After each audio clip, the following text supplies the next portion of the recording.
Hello guys, hello, this is for Sagittarius. Sagittarius, welcome dito sa aking channel, Kapalaran 888 Sagittarius.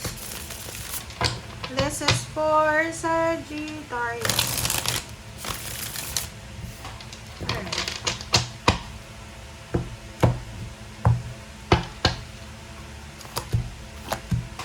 Alright. Okay, Sagittarius, you have 8 of Wands and 7 of Cups. So, yun, maganda to.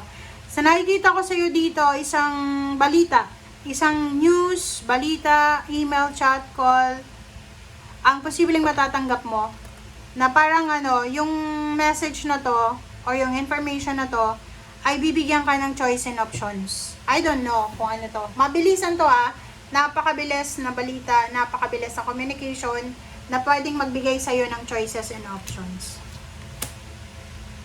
Okay, so pwedeng tungkol ito sa trabaho. Pwedeng may mag-o-offer sa'yo ng trabaho, bagong trabaho. Pwedeng may mag-o-offer sa'yo ng marriage. Or pwedeng may mag-o-offer sa'yo ng free lodging. Or pwedeng may mag-o-offer sa'yo ng love. Parang ganun. Trabaho, love, house, car, or kung ano man na ino-offer sa'yo. Alright, the Hermit and 5 of Wands. So, sinasabi ng bara sa'yo dito na if in case lang if in case lang na there's a situation na medyo risky, like may mga away, gulo, competition na mangyari, kailangan mong alisin yung sarili mo. There's a Queen of Swords dito.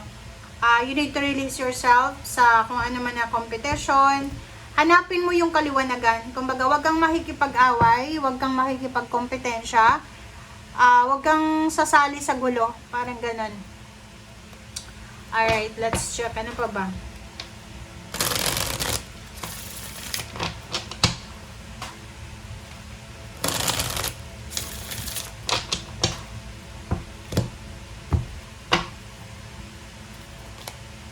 Okay, the Tower.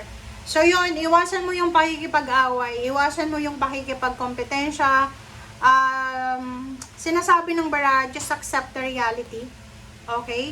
So nakikita ko sa'yo dito, pwedeng magkaroon ka, Sagittarius, ang problema sa pera. Pwedeng mawalan ka ng trabaho. Pwedeng yung iba mawalan ng trabaho, mahang mo na yung trabaho, ganyan, ma-demote siya sa kanyang posisyon.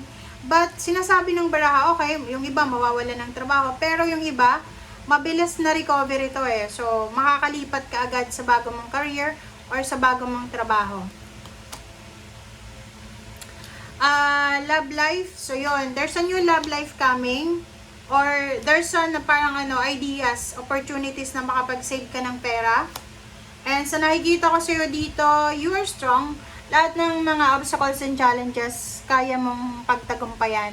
Parang wala ka namang kinakatakutan. Parang sinasabi mo sa sarili mo na, okay, bring it on, parang gano'n. Okay. Temperance, so yun. So kung may mga away gulo dyan sa paligid mo, pamilya man yan, sa loob ng trabaho, or sa relationship, wag kang padadala sa galit mo, okay? Impress, take care of yourself, take care of your body, physical health, matulog ng tama, kumain ng tama, umiwas sa mga bawal, bisyo, ganito. So, yun. Ang sabi ng baraha, huwag kang magmamadali. Huwag magmamadaling magpakasal. Huwag magmamadaling mag-resign. Huwag magmamadaling lumipat ng lugar, lumipat ng trabaho or career change. Kasi pwede kang magsisi sa bandang huli. Iwasan din natin yung sobra-sobrang aggressiveness. Okay? Iwasan mo yung sobrang aggressiveness. Kasal. Iwasan mo yung pagpapakasal. Kung single ka, pag-isipan mo yung kasal, huwag kang magpapakasal. Sabi ng bara sa'yo, kung bata ka pa, nasa below 30, below 40 years old, huwag nyo munang i-focus yung pagpapakasal, babae ka man or lalaki. It's because pwede mong pagsisihan yan sa bandang huli. So, as much as possible, ihang mo muna. I-delay mo muna yung mga kasal na yan. Kasi hindi siya pabor sa ngayon. The universe is saying no. Okay?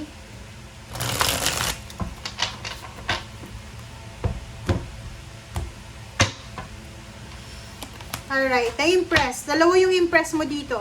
Sinasabi ng barahan na oras na para gawin yung mga plano mo. The problem is, mag-iingat ka kasi yung mga plano mo ay posibleng critical plans. So yun, like for example, pagpapakasal, pagre-resign, paglilipat ng career, wag muna sa ngayon kasi magsisisi ka. Solutions. Sinasabi ng bara sa'yo na ang tagumpay daw ay galing yan sa pagiging objective ng isang tao. Okay? Kailangan mo sa ngayon ng self-control, kailangan mo ng pasensya, kailangan mo iwasan yung pagiging aggressive. Okay? Kasi masyado kang aggressive sa mga approach mo. Nine of Gabriel, kung galing ka sa heartache, galing ka sa heartbreak, sinasabi ng baraha, maging determinado, maging positibo ka na maka-move on. Kumbaga, yun yung kailangan mong i-focus ngayon yung pag-move on. Okay, kung galing ka sa heartbreak. Divine guidance. So, sinasabi ng baraha, you're searching the meaning of your life. So, sinasabi ni Archangel Sandalphon na kung gusto mong mahanap kung ano talaga ang sarili mo, kung hahanapin mo yung sarili mo, kung anong gusto mo, kailangan yung mga taong kaharap mo or mga kasama mo, pare-pareho din ang mindset mo. Like, alimbawa, gusto mong mag-move on, tapos yung mga gusto mong kaharap, mga lasenggo, anong makukuha mo sa kanila? 'Di ba? Iinom lang kayo ng alak, sasakit yung ulo mo, ikaw pa yung gagastos. Tapos pagkagising mo sa umaga, masakit pa rin yung pakiramdam mo, 'di ba? So ganoon. Decision, Archangel Juphiel, alisin mo yung mga yung mga baggages mo. Kumbaga, i-release mo yung sarili mo sa mga bagay-bagay na hindi mo na kailangan. You need a detox. Detox of your mga sa physical. Masyado ka bang mabisyo? Marami kang ginagawa sa katawan mo na hindi maganda. Pangalawa, alisin mo sa sarili mo yung sobrang selo, sobrang overthinking, sobra na overthinking pa. Alisin mo sa sarili mo yung yung expectation, yung palagi kang nag-i-expect. Alisin mo 'yan sa sarili mo yung sobrang tiwala. And alisin mo ang sarili mo sa lugar or sitwasyon na alam mo na toxic na. Okay? Walang kwenta yung pag-aalala mo. Walang kwenta 'yan. Maging confident ka sa sarili mo. Okay? Sinasabi ng baraha, lahat daw ng pangarap mo, Sagittarius, magkakatotoo yan. As long as na may tiwala ka sa sarili mo. Lahat ng mga difficult situation sa buhay mo, matatapos yan. Hanggat na gusto mo. Kasi ganun yun eh. Galing ka sa heartbreak, galing ka sa hindi magandang sitwasyon, difficult situation.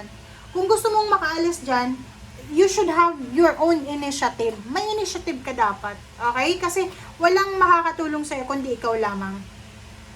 Okay? So, sinasabi ng baraha, alamin mo kung anong gusto mo sa buhay. Yun ang importante.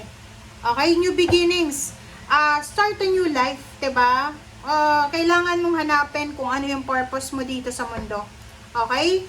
And sinasabi ng baraha sa'yo, dito kailangan mong magdesisyon as soon as possible. Kailangan klaro ka, clear kung anong gusto mo sa buhay, and take action. Ang double meaning, ang double card dito is detoxification talaga eh. Kailangan mong mag-detox. Okay? Alright. So, yun guys ang nakikita ko sa'yo. And thank you for watching. Bye!